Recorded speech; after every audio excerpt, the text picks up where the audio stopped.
শিল্পী নামে কে পরিচিত? সুদীপ বলো, কালপেঁচা কার ছদ্মনাম? বাহ। ভূমিকা, ধূমকেতু কার ছদ্মনাম? বাহ, বসো তোমরা বসো। তুমি সোজা হয়ে বসো না। সৃজিতা দাঁড়াও। বলো, রবীন্দ্রনাথ ঠাকুরের ছদ্মনাম কি? বাহ। অস্মিতা বলো, তুম পেঁচা কার ছদ্মনাম? কালীপ্রসন্ন সিংহ। বাহ। ব্যাঙাচি কার ছদ্মনাম? কাজী নজরুল ইসলাম।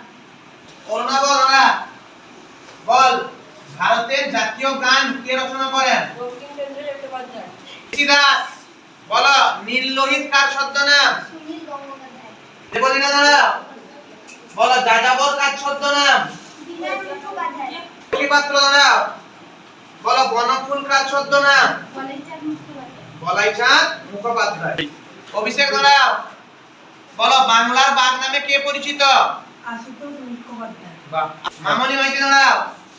বলো, সুকুমার রায়ের লেখা একটা যে কোনো বইয়ের নাম বলো। রেডি। আচ্ছা, বৃষ্টি দাঁড়া। বল, বিদ্যাসাগরের লেখা একটি বইয়ের নাম। দাঁড়াও। বলো, মৌমাছি কার ছদ্মনাম? বিমল চন্দ্র ঘোষ। দাঁড়াও। টাটা কার ছদ্মনাম? সুকুমার রায়। সায়ন দাঁড়াও। বলো, মিসাইল ম্যান নামে কে পরিচিত? পিজে আব্দুল কালাম। বলো, স্তন্যপায়ী প্রাণীরা তো ডিম পারে না, তাই তো? কিন্তু এমন একটা স্তন্যপায়ী প্রাণীর নাম বলো যে ডিম পারে। হংসচঞ্চু। অয়ন দাঁড়াও।